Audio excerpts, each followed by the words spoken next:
Hello everyone, this is Brandon Rowe here again for another video. Now, in today's video, I'm going to be discussing the true nature of bipolar disorder and these illnesses like schizophrenia, schizoaffective disorder. I'm not the first person to come to these conclusions, but I do feel a slight urge to share this with you guys. I think that this information might be coming too early to some of you. So I want to warn you that if you really want to learn what bipolar disorder is and heal through it, get ready for an even more difficult life in a way. You can solve your depression and I believe also mania, although I haven't fully mastered mania yet. But it involves understanding some things that our normal society does not want to acknowledge. So anyway, I'm going to give you a quick tip too.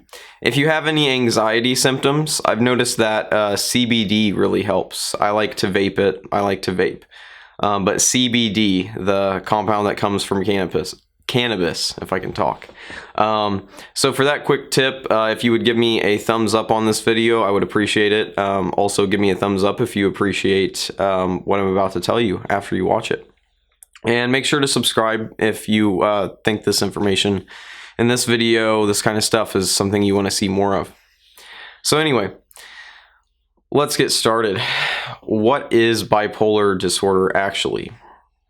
Bipolar disorder is one notch below a Kundalini awakening. And how do you get to a Kundalini awakening? You raise your consciousness. How do you raise your consciousness? There are many methods, but I would say the most balanced is probably meditation. People in the Western world don't really understand how powerful meditation is. People in the Eastern side of the world, mainly China, India, in those areas, they understand the power of meditation, at least to an extent, because their cultures have had meditative practices and enlightened people for centuries. Now, why am I telling you this about the Kundalini? I'm actually having a Kundalini awakening experience right now. And previously I would have called it bipolar disorder mania, and now I'm realizing there's more to it. The same symptoms are still there, but the more that you spiritually purify yourself through any practice, and you don't even have to call it spiritual. I mean, you can do this secularly, I guess, without any faith, but it's going to be a much harder road. So the Hindus have a great kind of method for raising your Kundalini energy, and it's through different types of yoga. There's Hatha yoga, which is what in the Western world people typically think of as the only form of of yoga, where you're stretching and doing certain poses, and that's good. That's great. That's one kind. To help you awaken and tap into your Kundalini energy. Another thing is the normal meditation where you might, repeat something in your mind or have a focus object where you're meditating, just calm as can be, trying to be calm. It's very difficult at first. And then there's also karma yoga, which is basically acting kind to others and also yourself. This isn't being selfish. This is being selfless. Basically operating in the world kind of as the best gear that you can in this whole machine of existence. You're one gear. You do have that experience right now as a human being. You're one gear moving in this whole giant machine that's the world. How can this gear best operate so that it works best for the whole machine? That's karma yoga in a sense. Basically, you do kind action unto others, but you have to love yourself too. in a positive way, not in some ego way. And then there are other forms of yoga. You can look them up, but those are a few good ones to get started. But you're gonna have to do a lot of research on your own. Like, you're not gonna watch an 8-minute video or however long this is gonna end up being and just awaken and heal everything. I've been meditating for a few years now, on and off. I've been looking into enlightenment for about 6 years.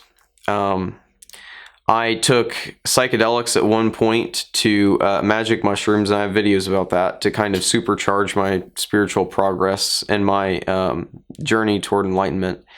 And I found that now, as someone with bipolar disorder or another mental illness, you're going to be kind of sensitive to these in a way. And these are positive healing plants.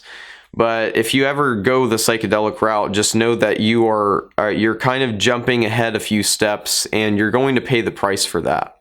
And typically how you're going to pay the price is that it will later on down the road trigger an even deeper manic episode. But what you actually need to heal is deep depression and deep manic episodes in bipolar disorder. You need to find the value in them and kind of let the experience happen, and just know that you will make it out to the other side. And it's that extreme emotion where you go from -10 to +10 all the time. If you're bouncing in between these, you're eventually, what your system, your body and your mind is trying to do, it's trying to get you equal at the middle. And that's what practices like meditation are good at. They bring you slowly more, the oscillation stops and you get here. Also, if you want to know what a Kundalini awakening is, you need to look into the chakra method. And I'm going to quickly give you some tips if you are undergoing a manic episode, which is really on a deeper level and a higher consciousness level of understanding. It is a Kundalini awakening going through your chakras. Now, I know the 7 chakra model a little bit, but I can tell you the first 3. So there's chakra 1, which is at the base of your spine, I believe. That kind of, or it might even be lower. It's just basically deals with your bodily functions of urination and pooping. That helps to balance out your system. It sounds funny, like I'm talking about poop, but that's what it is. So, being hydrated, making sure that system's running well, that's good. That's one step. Now, chakra 2 is your sexuality. You'll notice bipolar people at times have intense sexuality. This is a symptom of their Kundalini awakening that they aren't aware of. So you might need to have sex or masturbate a lot. It might feel impulsive. Sometimes it's best to kind of just go with the flow. If you have an urge, it's kind of like an itch. If you don't scratch it at least a little bit, it might stay there. And it might sometimes be better to leave the itch, and it might be better sometimes for your inner peace to scratch the itch. Now, chakra 3 is your stomach area, and in that, what's happening is that ties into a lot of your esteem needs, like personality, like if people like you. So having strong relationships is very important to kind of help with chakra 3. At least I believe that it does tie into esteem. And how people see you in social settings. But it's also your microbiome. Sorry, my camera turned off due to a full memory card. So anyway, I was talking about chakra 3. I think it does tie into relationships, esteem, but it's also your microbiome. There are some researchers who are doing research into the effect of basically introducing poop from healthy people into the stomachs of people with bipolar disorder as a solution to some of the symptoms. And why this works and why this happens is ultimately because they are just in introducing healthy bacteria. And you can do this yourself without having to do these weird transplants, at least to a limited extent. And that is by drinking probiotics. I love kombucha tea. Yogurt is a probiotic. These are incredibly important for bipolar disorder, and people don't really understand why. And then we get to chakra 4, the heart chakra. This is where karma yoga, bhakti yoga, which is faith-based yoga, and just meditation, any of the yoga types.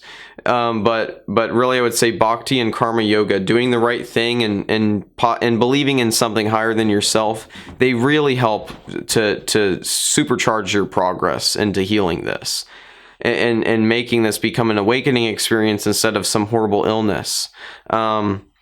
So chakra 4 is your heart, and it's basically, you know that your heart tells you to do certain things. You might be really detached from it because you've been through a lot of hard situations, but you know that sometimes you have intuition and you have, your heart is telling you something. The Heart Math Institute actually has done scientific research to prove that the heart has an electromagnetic field, and that field is actually far more powerful than the electromagnetic field of the brain. Magnetic field, sorry. These two fields interact constantly. So when you are using your heart as a guidance tool in this life, it will help you with bipolar disorder or anything.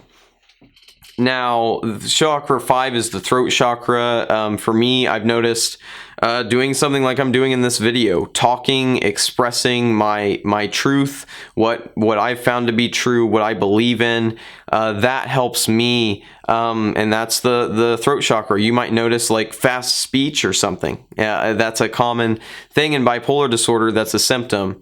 Like people are talking really fast. They're trying to open up that throat chakra. They don't really know what they're doing, but they're intuitively trying to open up the throat chakra.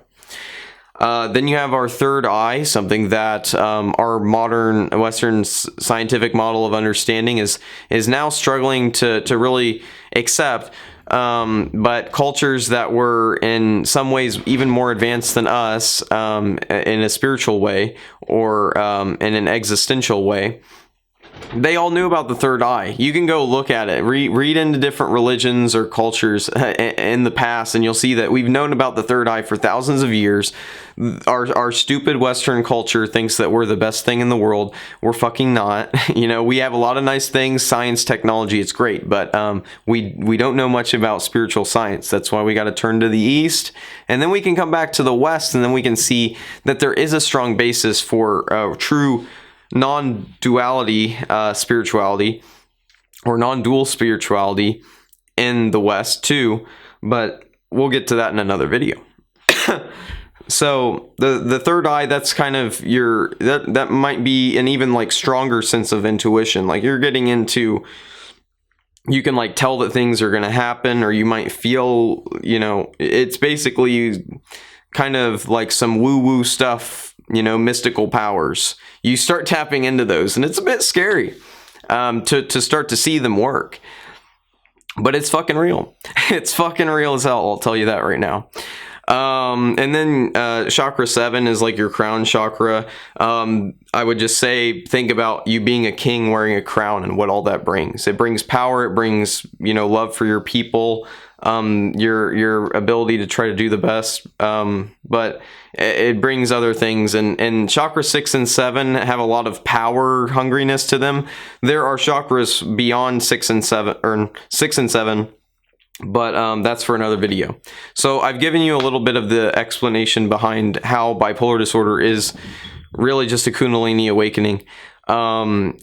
Be very careful as you're healing through this and turning your disorder into a Kundalini awakening. You're going to have some very hard times. I'm having them right now, but just stick in there. And if you guys have any questions, feel free to ask them in the comments, and I'll see you in another video. Thanks.